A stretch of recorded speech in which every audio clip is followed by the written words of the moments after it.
All right. Hello. Yeah. Hello. Hello. Okay, we'll switch to English right now because the speech from the HubSpot is in English. So Kate, once again, hi. Thanks for joining us on Sales Hero online today, and your topic for 2020 and for the next 10 years probably. As I said before, HubSpot is a trendsetter in marketing and sales.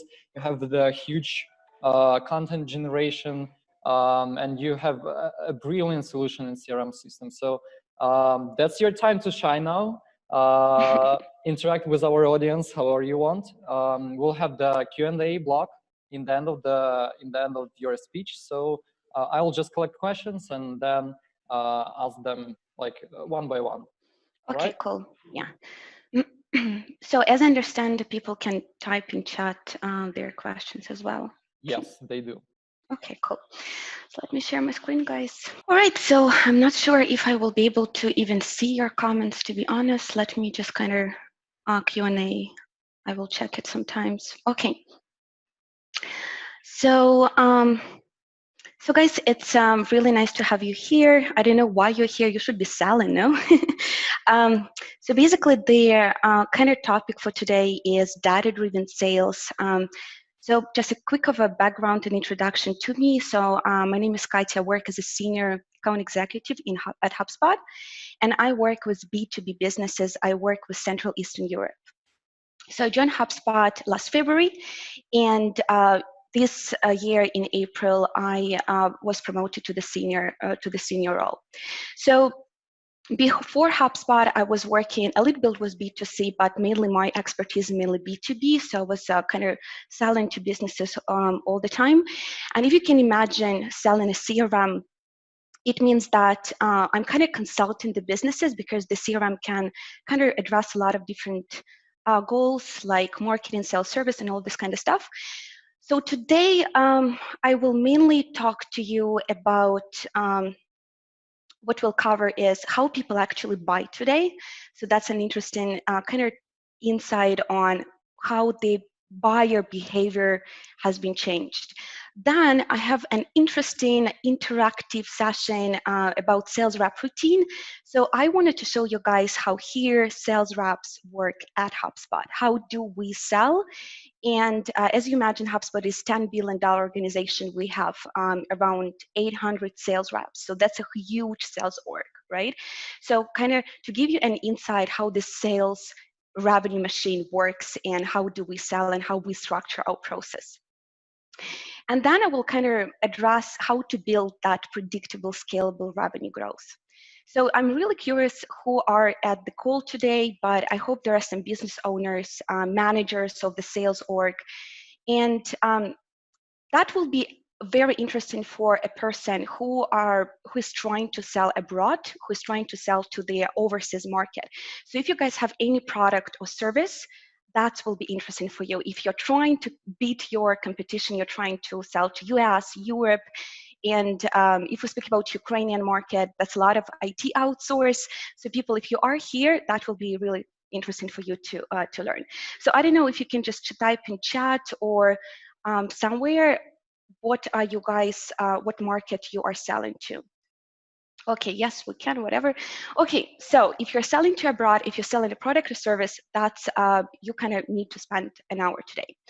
So when we speak about how people used to buy 10 years ago, so think about 2010, right? So if you're opening up your business and you're launching a product or a service, you will kind of probably do this thing. You will try to hire a sales guru. So you will try to hire a person, always be closing. I can sell ice to Eskimos, right? So I need that sales monster who will come and sell my product, who will just, I will give him a list of 10,000 random contacts from Zoom Info and he will do the job, right? So that was kind of a mindset 10 years ago. When you're launching your product or you're launching your service, you need to have a strong sales team. And that guy will come to your company and basically, if we speak about like a funnel, and we have marketing and sales there. So marketing is kind of doing some stuff, right? So marketing guys maybe sending some bulk emails, maybe doing some ads. So basically they're just spending our money. And if we're speaking about your website 10 years ago, a lot of people were saying our website is just a business card. So when you say, okay, are you generating analytics from your website? The business owner like, Kate, no, like it's just a business card, because you know what? Our product is special, our service is special, our customers are super special. They're not searching online, they're really sitting and waiting for the sales rep to call them. That's why kind of the sales org was very huge, like sales org making money, sales is king, marketing spending money, sales making money. So that was kind of the mindset of the business. So I'm just wondering if that is familiar to you, but this is exactly how I used to work when I was back in Ukraine, when I was joining multiple companies. We purely had this kind of mindset.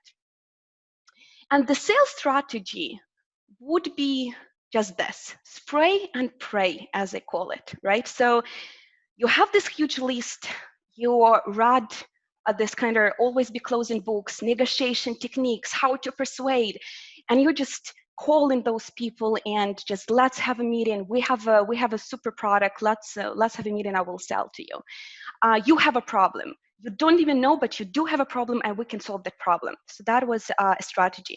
So spray and pray means that you're kind of blasting people with different emails. So that was my email I sent back in 2015. I worked back then in a B2B company. We were a manufacturer of promotional gifts.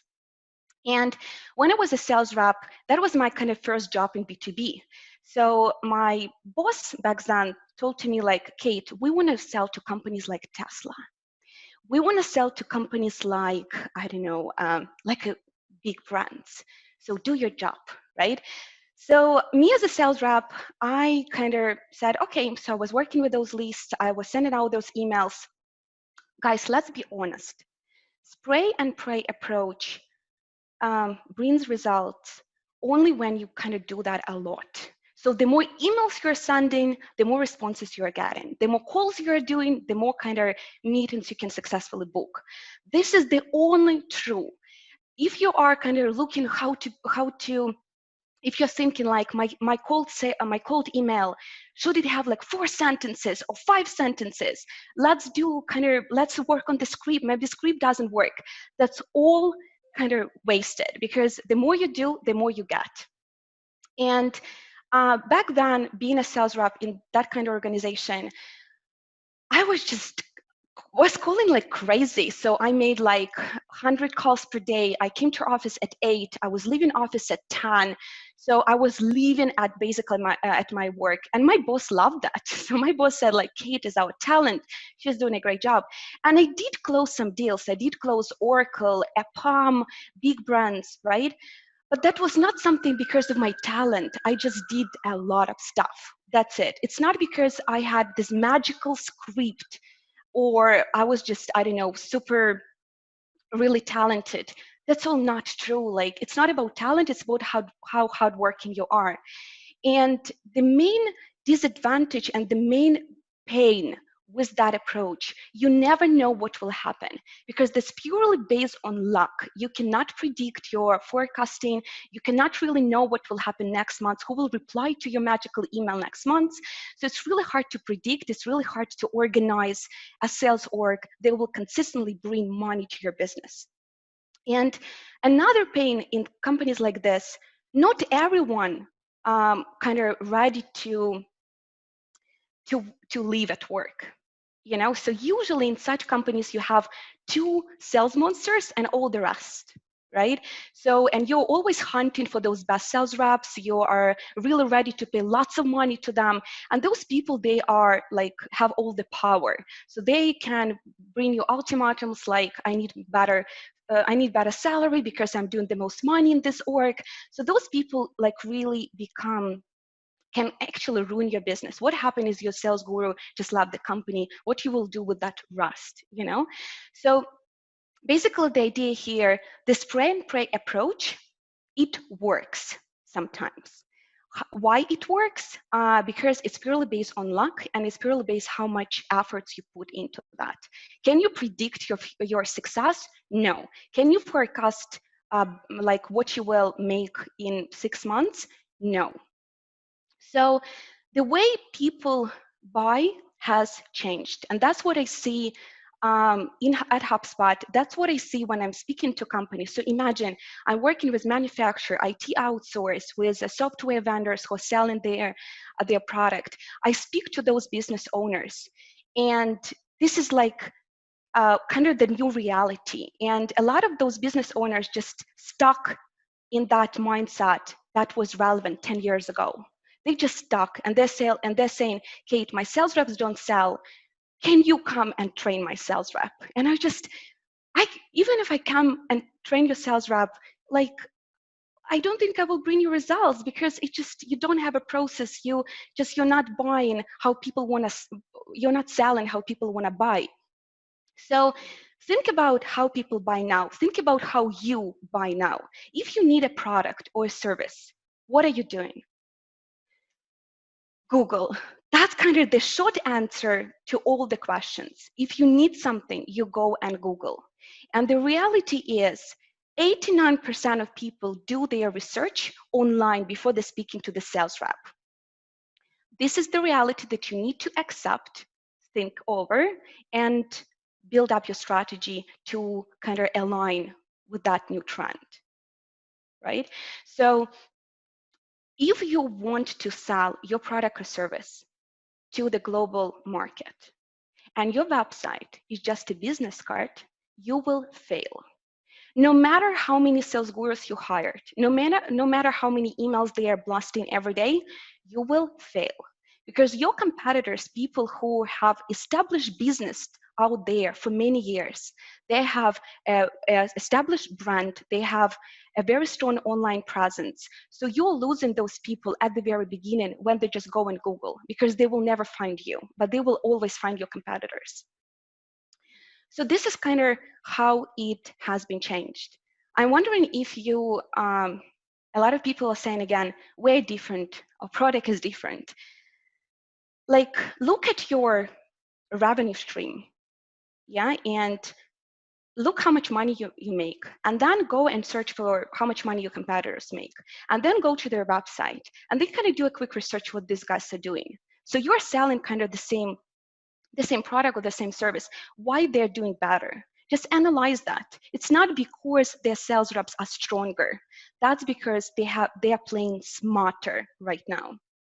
So if we speak about growth, marketing is not just bulk emails in MailChimp. Marketing is not just random ads and you just have $500 per month per ad and your marketing is doing. Marketing, this is something you need to start your business with, right? So marketing is something that will help you to win battle online. So people come to your site, and then those people will take a look what you're doing. If you are selling IT services, you guys are selling your expertise. People who are coming to your website, they want to understand how much expertise you have. Everybody, like 10 out of 10, if I go to websites of IT outsource companies that are based in Ukraine somewhere, their websites are all the same. We have the very professional team, senior developers, blah, blah, blah. So your website is telling about your product. Your website is telling nothing about your real expertise. So if you're speaking about marketing guys should come up with a strategy to capture attention of those people online. I'm not saying outbound is dead. Outbound is alive. But if you wanted to grow faster, if you wanted to make money, more money, and if you wanted to have a more predictable revenue stream, marketing is something that will help you. And when marketing and sales guys work together, you have your revenue stream. So this is what we call like a revenue generating machine. And when we speak about marketing, it's not only about generating leads. So again, we're speaking about let's speak about lead gen. So we have different channels. Lead gen, it's some inbound leads coming from your website, submit a form. That's inbound lead. We have outbound leads. Here at HubSpot, I do lots of outbound, but I do it in a different way. And I will like literally show you today how I do it. I do lots of about 59% of all money I'm closing at HubSpot, I do from outbound, cold outreach. But again, even if I do outbound, marketing is a huge help for me. So marketing is not only about lead gen. It's not about getting Zoom info list and sending over campaigns which never open, always ignored, going to spam. Marketing is not only about lead gen, but is supposed to help you guys, sales reps, to close and win business. And here at HubSpot, we call it as marketing. So if you don't have it, you basically lose your money. You need to accept that reality. If your marketing guys doing some stuff and your sales guys are doing different stuff and they don't even speak to each other, they don't know what, they don't have this alignment, they're not working together, you are losing a lot of opportunities. And when we speak about marketing and sales alignment, I think that numbers tell the better story. I'm very open with you. I'm showing you my attainment at HubSpot starting from January. So in January, I made 300%. So basically, I never lose my quarter, only February. In February, I have my birthday, so I just kind of don't care. But February is kind of always the bad months, but I consistently close number. And for me to do that consistently, I need a strategy and I need to be really good at execution. And that is key. So if you look at this number and you wanted to build something similar, so you don't want only just one sales guru in your company closing everything and the rest. The rest who are kind of struggling, have low moral, and they just thinking that that sales rep is kind of, I don't know, guru and all of this kind of stuff. But you want to make a proper process. And if you even hire a mediocre sales rep, and that person will follow your process, that person will become successful. Hiring right now is super hard. I know that if you're searching for sales reps, marketing, it's really, really hard to hire a good professional. So like, that's why you need to play smart. You need to work on your process. You need to create a proper strategy. So when a sales rep is coming and that sales rep is new, you just say, look, for you to be successful in our company, you need to do this. You need to do like, I don't know, 100 calls. You need to follow up on these triggers. You need to do this. And if that person consistently execute on that process, that person will succeed. So when I joined HubSpot, I was kind of, no, I know how to do stuff. Like, I am the smarter. Your process doesn't work for my Central Eastern customers. Ukrainians are different. Latvians are different. So I had like my own process in mind that worked in my previous company where I was also selling CRM. And I failed. I was making maybe 17% of my quarter. I was struggling. I just didn't do my number consistently at all. And then I kind of learned how to work. And I built a strategy and I started to execute every single day on the strategy. And I know what I will close in 6 months from now, because I know what kind of conversations I will be having. I have next steps with people. I control my success. So if we kind of want to look how sales reps sell at HubSpot, and just give me a sip of water and I will look into questions because I saw some Q&A. I don't know, I cannot open it. Okay, anyway, so if you have any questions, let's discuss it after then, because it's hard for me to open it up. Okay, so how we do it at HubSpot. So think again, HubSpot is selling CRM. How many CRMs you know on the market? Lots, thousands of different CRMs. And they're kind of all the same, you know? So honestly, like if I am speaking to a lot of different customers, they kind of want the same thing. And I know that my competitors can also do it. So how do I win the business? How do I sell, not my competitor? Especially if I sell something which is not unique. How many products you know on the market which are unique? Like, I don't know those products at all. So right now, competition is huge, right? So you have your customer has lots of different choices. And you need to win that business. You need not to be always be close and persuasive, but you need to be smarter and play a smart game. So when we speak about HubSpot, there are two key criteria that differentiate successful sales rep at HubSpot and in any kind of B2B org, honestly speaking. So number one is consistent execution. Another one is data. Consistent execution, you have a plan, you execute consistently. That's easy. Data. When I speak about data-driven sales, I'm wondering what you guys are thinking about this. Like, what do I even mean by data-driven sales? Like data. And all business owners and kind of sales directors will probably think about reports. And reports are important. Reports are really important. Yes, you need to track all your metrics. You need to understand where you spend money, where you're getting money from, what is your ROI. That's important, but it's not only about reports. So when you speak about data, this should be something that will help your sales reps to close and win more business. So, and today I will show you like what exactly I mean by that. So reporting is important. Analytics is important, but that's not something that will help your sales rep to sell.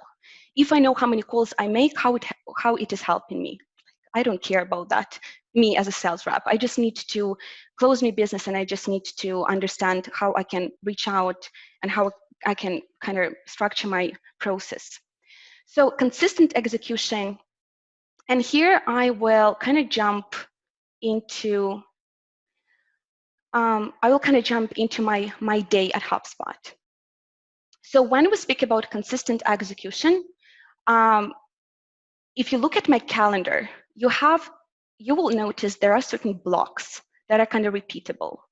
So these yellow blocks that I have in my calendar, they never change. I literally do this every single day. So every single day I wake up, I do my emails, and I have this reactive prospecting. What it means? It means that if I go to my CRM and I go to my task, I have a certain queues that I work first thing in the morning. So that's my QLs. Somebody wants a meeting with me, somebody signed up for the trial. QL is a qualified lead, a person who kind of wants to talk to you. So of course they're high priority. I need to reach out to them first thing at the moment in the morning. So I do my follow-up, then I do my prospecting follow-up. So this is like second call attempt, third call attempt. So I'm also calling, right? I also want to try to bring people on the call and then on the meeting. Then I have my deals next steps. So if I have an open deal, open opportunity, I need to do certain tasks. I just execute on that at the moment and in the morning. So QLs, prospecting, kind of follow-ups, and deals, that's what I do every single day. And when I go, for example, to my QLs, I just click Start Queue. And I go to, and that's kind of my CRM, right? So I go to my contact profile, Cecilia, and I have this, I know that I have two tasks here to do, and I just do it one by one. So I have Cecilia, okay, she wants, she wants a demo request. And all of those tasks that are created for me automatically. I'm not doing this manually, I just execute on them. So demo request, okay, what I will do here, I will give her a call.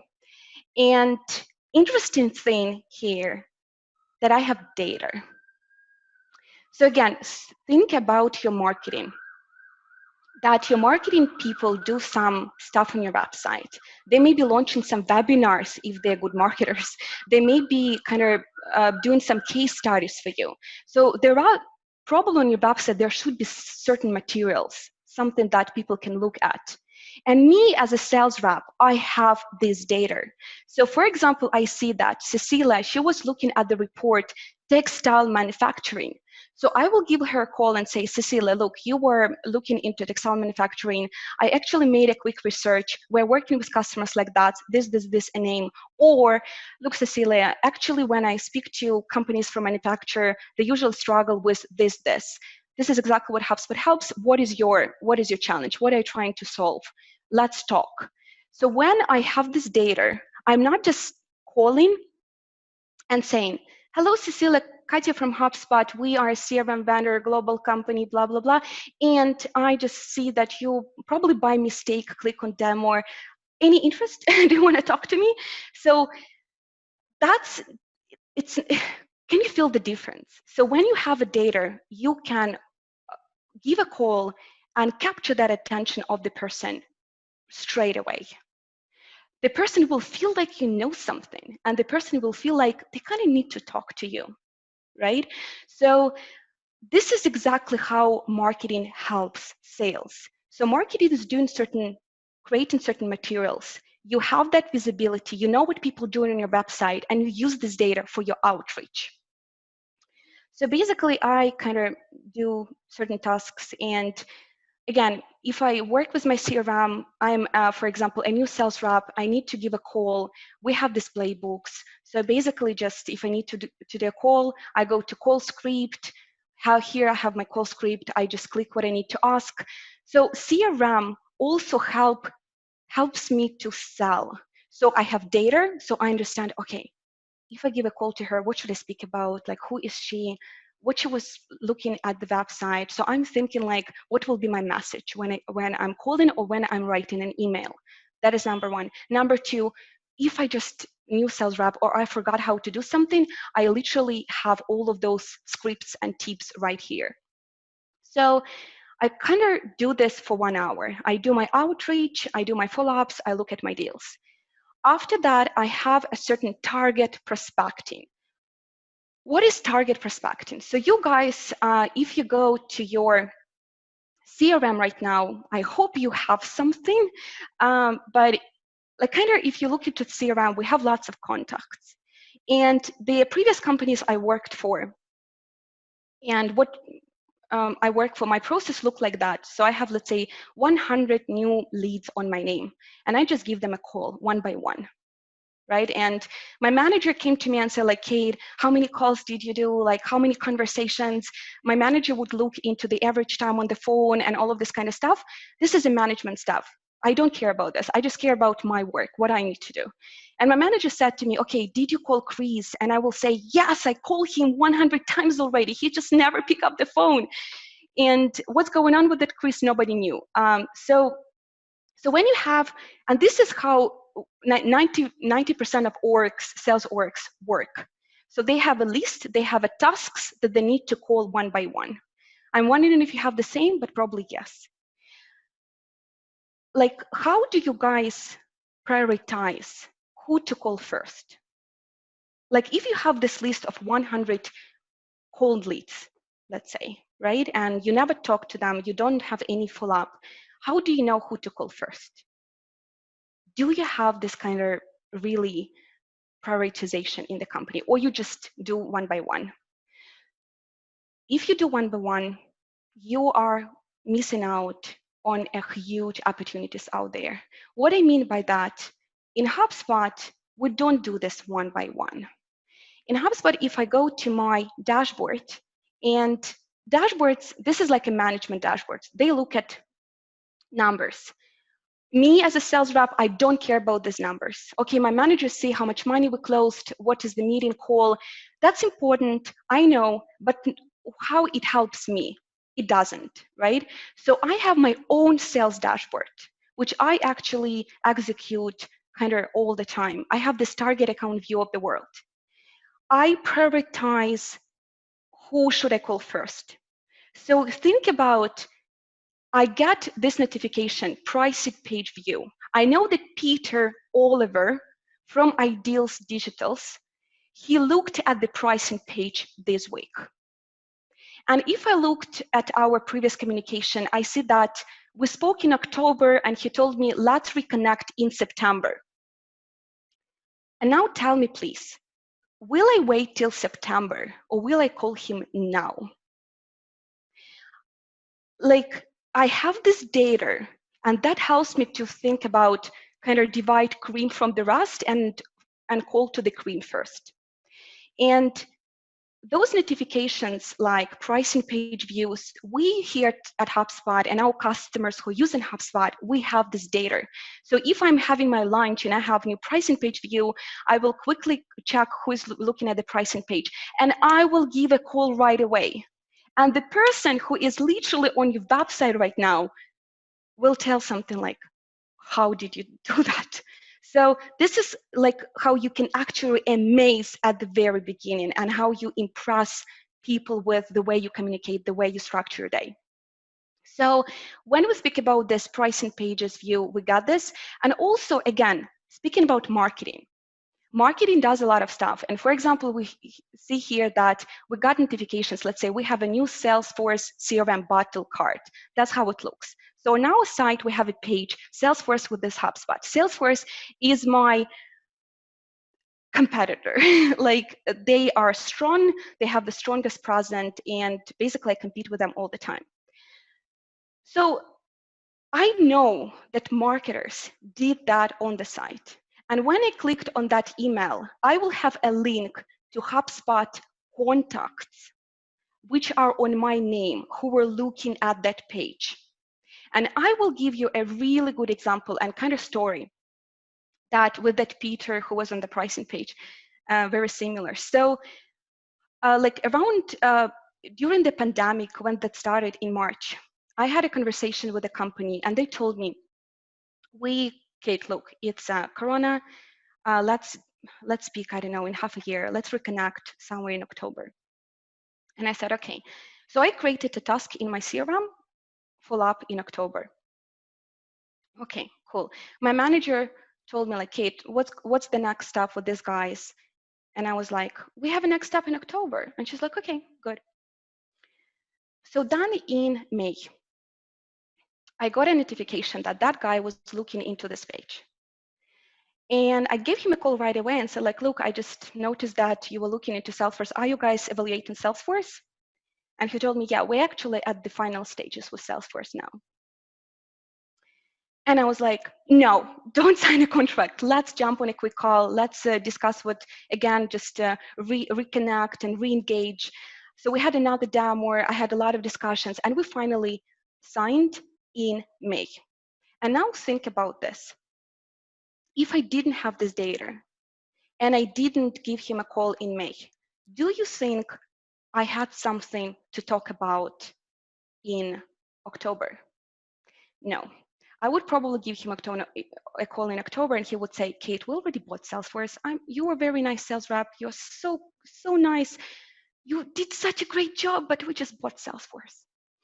So this is a use case, like a live example from my sales routine, how you can capture your customers faster than your competitors. If you have the data and you play smart, you will just reach out the first one and you will capture their attention. And if you have this good first impression, they might look at your competitors, but they will have you in mind. People buy from people. So if you really have a solution or service and you have lots of competition, people will buy from you if they were kind of liked you, so if they were kind of impressed with how you communicate, how you were delivering for them, how you were supporting them, they will buy from you. Even if your solution is more expensive, believe me. I'm competing with CRM, which is free, or I don't know, super not that expensive, but I'm winning CRM because customers just they just mine from the very beginning. I was more proactive, and I was very relevant to what I was discussing, to what we were working on together. So that's what I mean by data, right? So consistent execution, you kind of got it. I have my like everyday plan. I do certain stuff at the very morning. Then I had my lunch. I never miss lunch then, and then I do all the rest. I do my cold calls and so on. Okay, and now you will kind of tell me, guys, why should me, like sales rep, care about what people do on my site? How that actually help you to sell? First of all, if we speak about inbound, I know what you think. Majority of companies I speak to, they tell me, Kate, our inbound leads are so bad.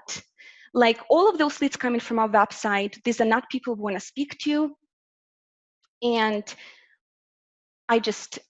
we just don't like them. That's why we do a lot of outbound. And I feel your pain. I understand that that happens because if you have a new conversion from the website, very seldomly this is a CEO of your dream company converted on your site, right? It's very random that CFO from your, again, kind of really company you want to work with just converted or sign up for the trial. That's the reality, right? Those people just don't do the research, the initial research. That's why outbound is super cool, right? So we do both. And if you fail working with inbound, it doesn't mean inbound is bad. It means you just don't know how to work with this. And I will kind of give you a quick real-time examples how I work with inbound. And believe me, I have lots of leads who are bad quality. I mean bad quality, they are like sales manager who is looking at the templates on HubSpot blog, or marketing manager who's looking into certain, I don't know, reporting. So by bad, I mean those people are not buying. They're just making the research. They are end users. They're not decision makers, right? So the way to work with inbound is that when you kind of see the person and you open up his profile and you see what he was doing on the website, you have a reason to reach out. So you're not calling saying that, look, I just give you a call because we're such a great company and I think that you are a great fit for us. And look, let's have a meeting. I will just impress you with what we have. So this is like pure cold calling, and this is not something that will actually help you to really get these people on the call. So inbound helps you to make with that reason why you're reaching out. So for example, Edward, he is the guy, SEO guy. He's doing SEO in his company. He's not my decision maker, but he was super active on HubSpot blog. He was reading HubSpot templates, all of this kind of stuff. So he was super engaged with our content on the site.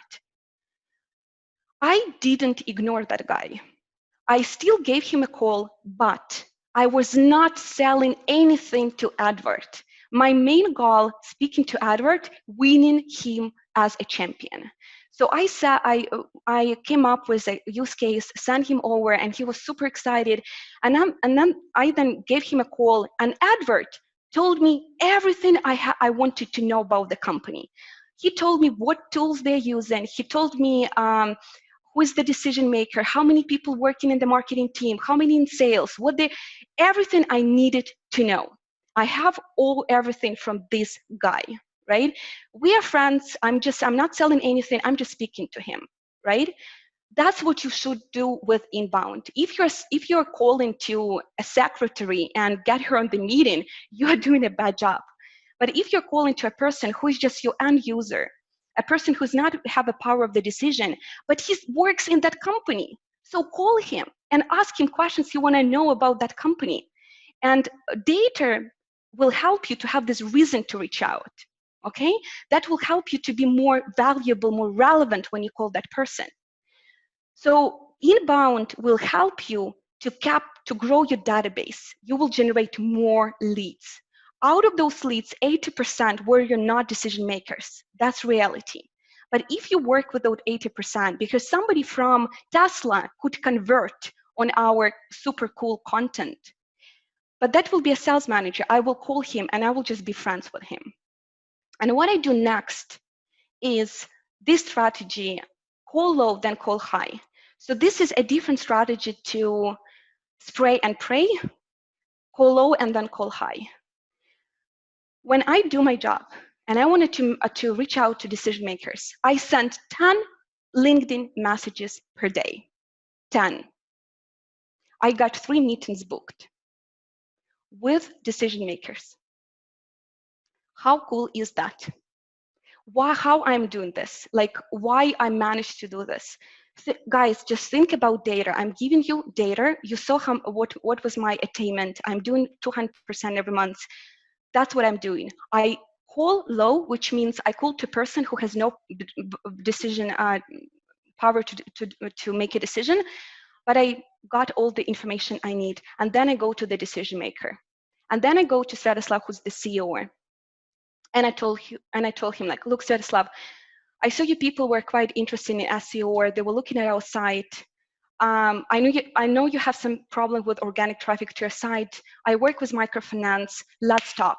And Svetoslav replied to me and said, you might speak to Alexander, who's the head of marketing.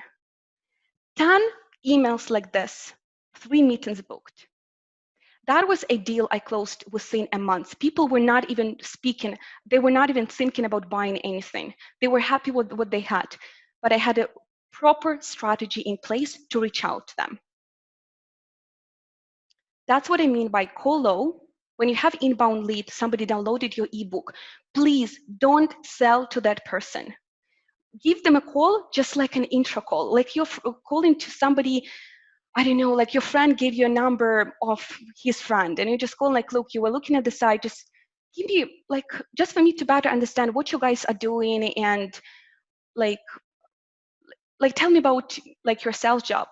Honestly, when I speak to sales reps, and I call to sales reps, and I was like, guys, there's COVID, how things are going? And they're like, oh, that's horrible. We're just not even meeting our quota. I said, like, I'm at the same, like, I'm doing the same. Sorry to hear that, but what, like, how are you playing with this? So basically, I'm trying to be a friend with that guy. And then I just get all the information they're using, let's say, Pipedrive. I go to head of sales, saying like, look, spoke to your sales team. They don't like Pipedrive. They fail doing their quarter. I have a better decision. Let's talk. I have a call, I close the deal. So that's what we speak about when we have inbound. Another approach is absolutely cold outreach. That's probably what you guys wanted to hear from me, and you're like, Kate, stop talking about marketing, we don't have it, blah, blah, blah. So cold outreach, purely cold outreach, when I don't have anyone in my CRM. I wanted to, let's say, work with Ajax. Ajax is a great manufacturer company, like huge company. I want to work with them. What I will do, I will come up with a really, really creative approach. Like, if I wanted to speak to Alexander, who's like CEO of Ajax, whatever, I will resource about that person. I will check on, maybe he was in certain webinars, maybe he was giving certain interviews, what he's telling about his company, what he's telling about his goals. I will do my due diligence first. I will never send him an LinkedIn message saying, hey, Alex, Ajax is cool, HubSpot is cool, let's have a meeting. He will ignore and he will never get back to me again. That's the reality. So when you do cold outreach, the first thing you need to be focused on research, and another, the way you reach out. So I usually reach out with the video. And that's what a lot of sales reps at HubSpot do. So instead of sending a message, I go to their website, I click record a video. This is something that, again, HubSpot can do for us. I click the button, record a video, and I say, look, I'm on your website. I have some tips to share. You guys, we work with companies like yours, blah, blah. I do my elevator pitch, whatever. But I am speaking to him, and I'm saying something relevant to his business. Either I show him exactly how he can do better, or I show him a super cool case study. I give something, and I do a 1-minute video. After this video, there's a link to my calendar. Person click on their link, and he books a meeting with me. Video message brings you huge boost of meetings books.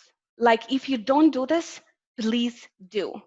If you're really doing this cold outreach, make a goal of doing 30 videos and sending 31-minute videos today or tomorrow, and see how it works, and see on your conversion. 30 minutes. That's basically like you will spend an hour making those videos, and you will just send those videos and see how it works. So when we again speak about marketing, sales, the main point that I'm trying to deliver today is that data is important. And Data will help you to be more proactive. Data will help you to reach out at the right time to that person. Marketing will help you not only to bring you leads, but marketing will help you, like if we speak about sales guys, the most impact we have is kind of on the engage. So engage where we have this lead and we're starting the conversation. Marketing has the same impact. If your marketers do a good job, they're creating certain content, you need to know about this. You need to speak to each other. You need to communicate because maybe those guys do really something cool. You just don't know about that. If you don't know what people do on your website, that's so easy to do. Just kind of have those data in system. And that will help you with your reach out. So when we speak about S marketing, just a very, very quick how that works. So S marketing works to close a deal. So imagine we have a lead. And that lead can come from different channels, right? That lead can be from a form, submitted a form on the site. That can be your cold lead, somebody you want to talk to, and you just created that in your system, no problem. Again, I'm not saying cold call and call outreach is dead. I'm saying that you just need to play smarter if you really wanted to do that. So you have a lead. We have a nurturing workflow. That is a marketing part. So when we create a lead, marketers can start sending over certain content to them, start like nurturing them. You book a meeting, they book a meeting with you from that nurturing flow. So for example, how that works at HubSpot, if somebody looking at the pricing page, you will automatically receive an email. Hey, do you have any questions? That's a meeting link of Kate, book a meeting with her. Person just book a meeting. Or maybe this guy converted on the webinar or anything, like literally some reporting, ebook, whatever.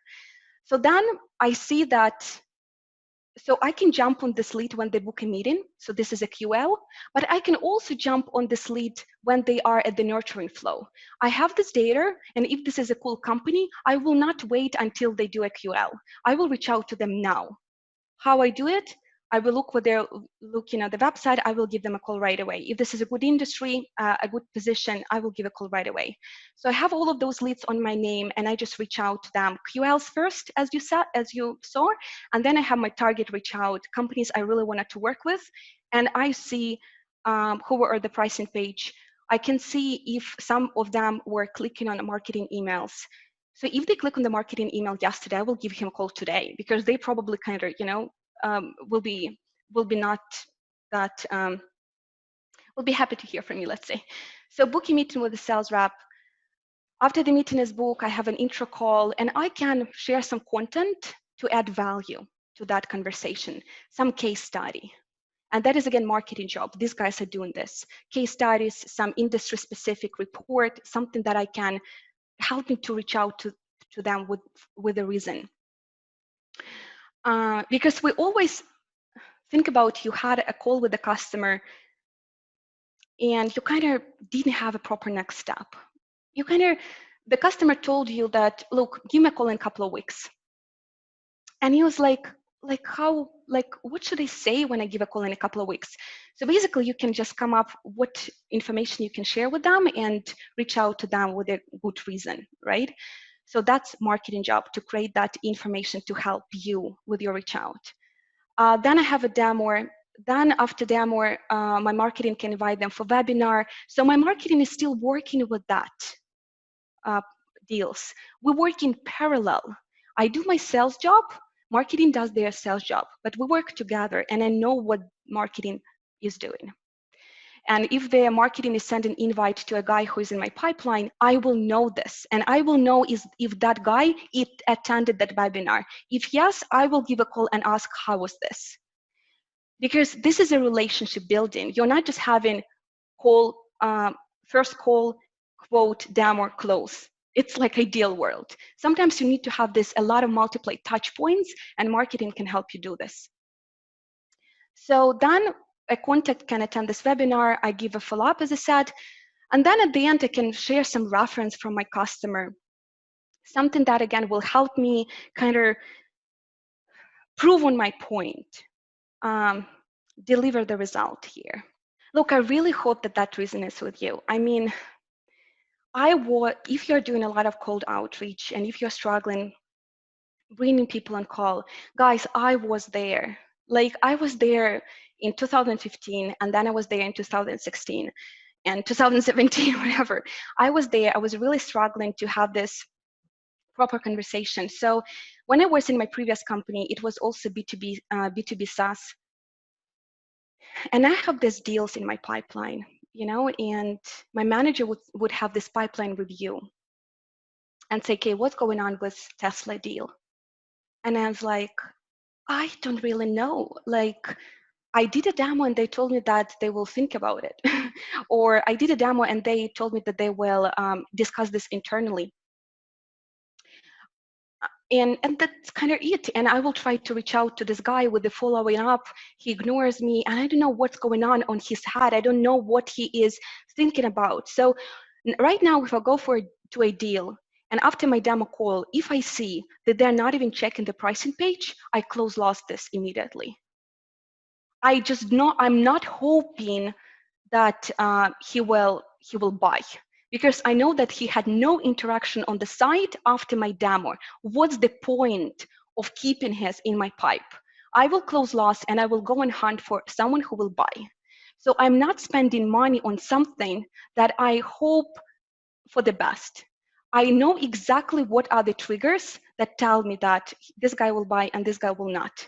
And I know those. And for me, it's very important to have this early no. I really push the customer, say like, are you ready for this? Do you want the system? Because what I'm showing you today, the process I'm showing you today, this is exactly what I'm selling. Like I'm selling this alignment, I'm showing them the system. This is kind of how I do it. And majority of customers say no, and that's fine. They're just not ready for this. So I get this no for an answer, I close lost, and then I go and hunt for somebody who will be ready, So I'm not hoping for winning a deal. And if we speak about reference from marketing, so reference can be from marketing, but you know what, guys? I speak to all my customers I sign. I know them well. We're friends on Facebook. We are friends on LinkedIn. I'm checking in with them. I'm talking to them. My customers usually help me sell. So for example, if I wanted to close I believed that the guys wanted to buy my product, but they were not, I feel like I didn't manage to persuade them. Like I didn't manage to deliver the value. They just didn't get it. What I can do, I can give a call to my customer and say like, look, Igor, can you just maybe 30 minutes of your time, sometime this week, just to show those guys how HubSpot works for you, what results you achieved? Can you just do it for me? And he's like, okay, no problem at all. So last month I closed the deal when I felt like the CEO of the company, he was just not on the same page with me. So the sales reps, they wanted HubSpot a lot. Marketers, they want it. And CEO, why do we need it? No, we don't need it. Like, I just need to fire all of those sales reps and hire the new ones. That was his point. Kate, I hate they're just not doing their number. And I was like, but you don't have a process. You need to technology to execute, to help them with their process. He's like, no. So then I brought a commercial director, my customer, who from the similar industry. My customer came for a call, 30 minutes. He was very straight to the point. He opening up their reports. He see what results they're seeing for the next 6 months once they started with HubSpot, and they just bought. Because sometimes people just don't believe sales reps. So if you are in a good relationship with your customers, and please, I beg you, do a good relationship with your customers, because references are key. People are buying from word of mouth. Like if you're in a good relationship, use your customers. Use your customers sounds not real good, but kind of agree with your customers at the very beginning. Like, look, if I really need your help, would you be willing to do this? And if the customer said yes, and usually they said yes, 100% my customer said yes. So I was like, okay, cool. So if you really care about your customer and you really were delivering a right service, your customers loved your service, your customer loved how you treated them, how you advised them, they will be willing to help you as well. So if you have a good deal and you feel no, like they just don't believe you, look at your customers who can help you there. So, so in order to build, the last point for today, in order to build a predictable, scalable revenue growth, I mean predictable, when you can forecast, when you hire a sales rep and you know what the sales rep will deliver in 6 months. That's what predictable means. When you have a process, when you have a playbook, when person comes, you say, here you go, learn that, do the steps as Kate do, just do the same stuff and you will be there. So in order to do that, you need 3 key components. You need your teams to work together.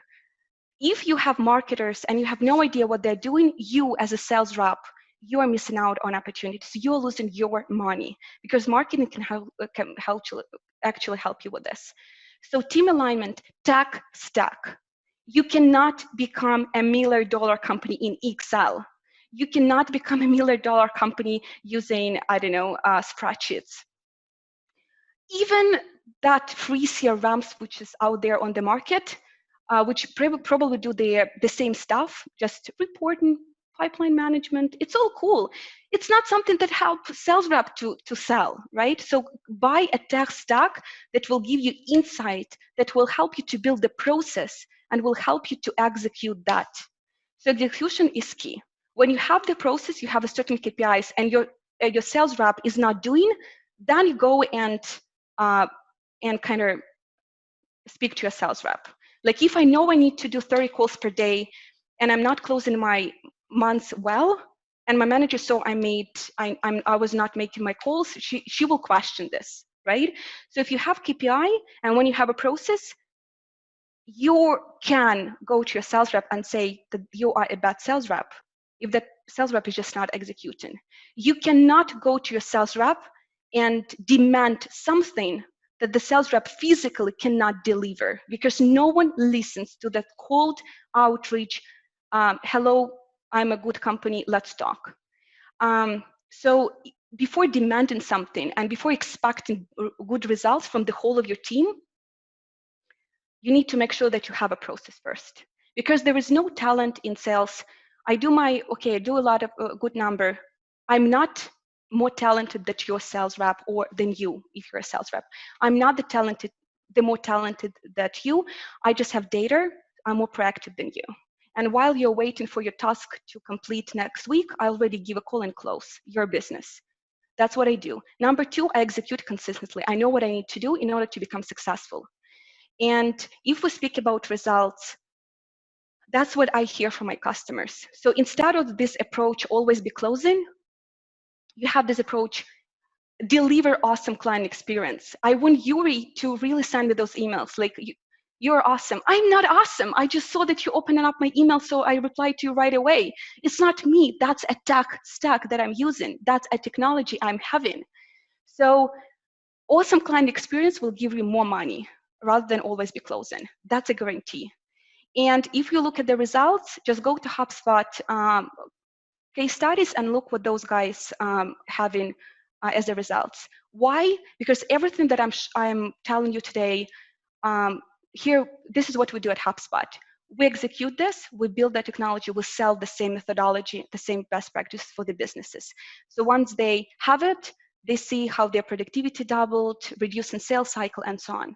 So I'm not kind of saying you need to have HubSpot. There are probably solutions that you are using. Just use them smarter, right? Try to really understand what you are missing. If your sales rep are just working with this list of like cold call list and the cold call every day, one by one, you are missing out. So the end for today. So go and sell now. My call to action for you guys: create 30 1-minute videos in VideoArt. VideoArt is not an expensive software. It's actually free. So VideoArt, install it. This is all my videos I'm doing in my library. That's free. And if you really were trying to reach out to a certain person for a long time and he's ignoring you, send them a VideoArt and you'll see what happened. I'm guarantee you out of 30 videos, you will get 3 meeting books easy. So that was my point. So kind of that's it for today from the presentation. I hope there are some chats. Well, we have a lot of questions, Kate. You Okay, know, but we don't have time, right?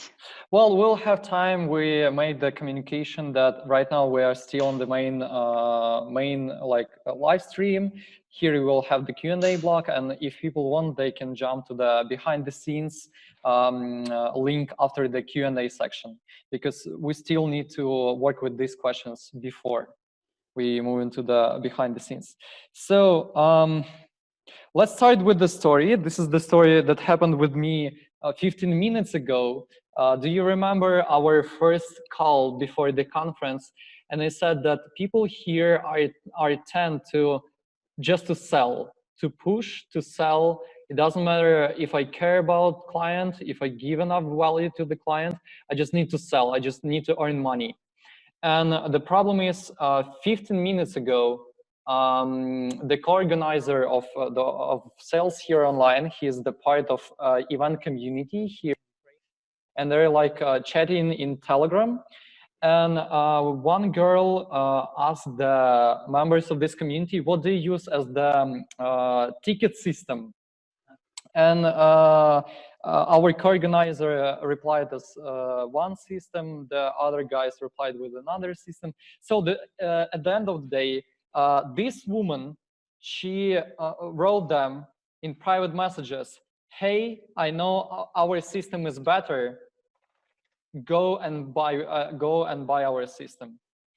No care, no value, irrelevant message, not the best time. She's just wanted to sell with this like questions, you know? And this is completely different from what you told to us before. And let's move to the questions. So we have a couple of, oh my God, we have 10 questions here. Okay, so the first one, let's be real quick here.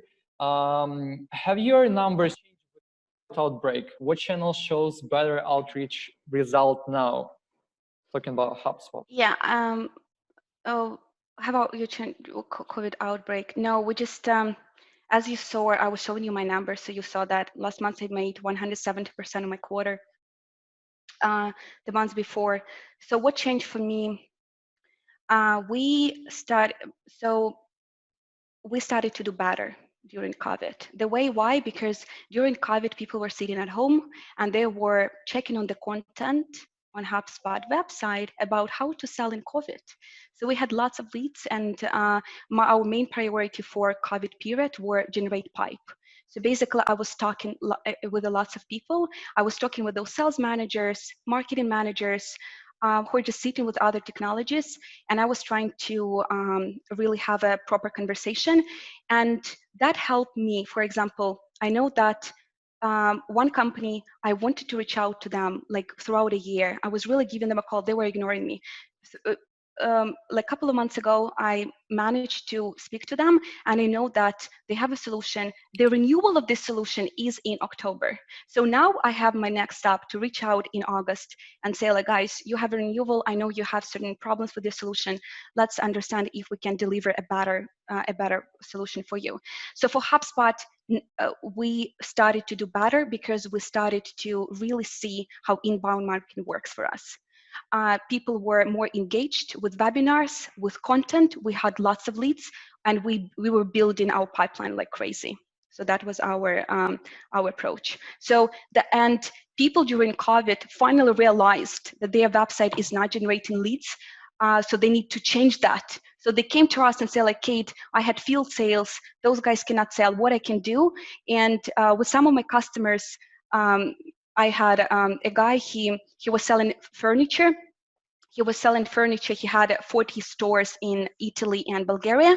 And he's like, stores are closed. I need to feed my people. And then he remembered he has an e-commerce. So we started to really working on his e-commerce business, and he started to generate some revenue. So building a conversation and building pipeline, that was kind of what was for us for COVID. Which channel shows better outreach results? As I told you, inbound, the key. Have you faced with a situation when mailing approach stop bringing leads to the table? Mailing, you mean LinkedIn or just a bulk email? It's not clear for me, but Mailing approach, look at your emails. If your emails are not giving you results, check what you're sending. If they're not personalized, if there's one fits everyone, that will not bring you leads to the table. What is the chain of lead? Find a lead in LinkedIn, send email. So look, the process of how to approach a lead different for every company. So our approach was sending email first, then I give a call, then I give a call in 2 days. That's automatically creating my queue. Then I send out a LinkedIn message or video. Then I call again. So it's different. I start with the email first all the time, and then I do a lot of calls. Okay. A lead prioritization website visits. It's very important to prioritize leads. You can do what we call scoring. I was showing you my dashboards to kind of understand how that works, but it can be done through scoring. So if you do have certain marketing solution, you can score your leads, and then in HubSpot you have this likelihood to close, and I can sort all my leads by likelihood to close, and I will reach out to someone who has a higher likelihood to close. So if you have marketing and your problem is marketing sending you everything, you are overwhelmed with leads who are just downloaded ebook from Nigeria, just speak to your marketing. Like, guys, stop doing like sending me those shit, kind of do something prioritization. So it's really important. And that's why when I'm saying to my customers, and what I see with my customers, marketers need to have revenue goal, not how many leads they're generating. Because if you are a business owner and you say to your marketers, we need 10,000 leads next month, they will deliver you those 10,000 leads. How many of those you will close? 0, and you will spend so much time with your sales reps for doing something that will not bring you money at all. So marketing need to have a revenue goal. You need to understand what they're doing, how many leads they're generating, and how many leads you close at the customer. Money goal for marketing will be a game changer. They will not be interested in leads, ebooks from Nigeria anymore, because they will see what is their SQLs and what is their closed won rate. You have a great presentation and English skills. Okay, I'm an English teacher in my past life, so it's fine. HubSpot can do. В общем, это все коробка. Да? HubSpot is like an out-of-the-box solution. You just buy it, install it, and you have it. So there is no coding, developing, all of this kind of stuff. You just have it from day one. Of course, you will be using tools to deliver to kind of draw your process. Yeah, but for example, those website tracking, it's all just tracking on your website, it's work. Yes, Daraman. Okay, so basically, if you go with HubSpot, like sales guys marketing guys just start using that immediately. From day one, you already see your website tracking. You can put up some notice, so it's easy to do. There is no solution like that on the market. I mean, our market. So when I sell to Central Eastern Europe, coming from the AMA CRM, guys, the world are changing for those companies immediately. Yeah, Катя наша, окей, да, я ваша, я сама из Киева, да, окей. Но вы знаете, когда продаешь на английском языке и постоянно говоришь на английском языке, то как-то на русском я не очень. Именно презентую материал. Okay. Are there any indicators of close lost deals except of lead not visited pricing page? Look, I'm just saying, not visited pricing page, that was just a quick example out of my mind. It's not an indicator for me. I mean, I can still call them and say, like, guys, I see you're not engaged at all. So did I fail to deliver you the value? Like, did you get what we were discussing? So that is my trigger to reach out, you know? So I'm not just sitting and waiting for something that will never happen. If I see they're not engaged at all, that's a red flag. And I sent him an email, look, if you're not ready, if you're not even thinking about this, let me know, please, so we don't lose our time. And they just say, Kate, yeah, we just don't have budget, so just close lost. But I'm not over-promising to my manager that I will close something that will never be closed. So forecasting is really important. So indicators that the deal is lost. you will have these indicators during your conversation. Depends on how they react on your how they follow up with you, what questions they ask. Do they even ask about pricing? Do they even ask about what other customers you're working with? If the customer is silent during the demo, you just didn't sell. If they're silent, have no questions, they're overwhelmed, they have no idea what you're showing, and if they're not interacting, that's a close loss. Either change your approach or just close lost it. Points of personalization, that's a lot of that information I can talk about, but I'm checking on my message from Oleg. Okay, so should I change to a different link? Let's if you're okay with the last question, I mean the advice of voice personalization, if it's like completely another topic, so let's move to the behind the scenes. I will send the link for the participants now in bot, and you can just go there and let's continue there for additional questions. All right? Okay, good.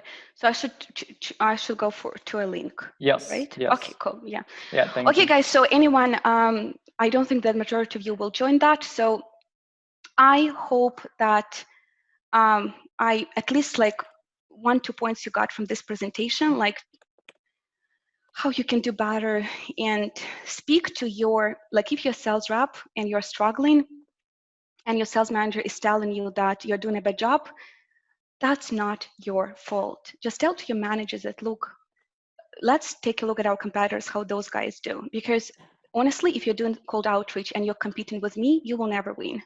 Because I have more data, I'm more relevant, I'm more proactive. I will get this trust better than you. So think about your competition, how those guys are selling. If you want to win, you need to play smart. Otherwise, you will lose anyway. So regarding videos I was sharing, we're using VDRs. So there are a lot of hints, there are a lot of processes we do. I was just showing you 2 main things, power of data and execution. So that was my main point. Okay, cool. So jumping on another link and hope you guys have a good rest of the day.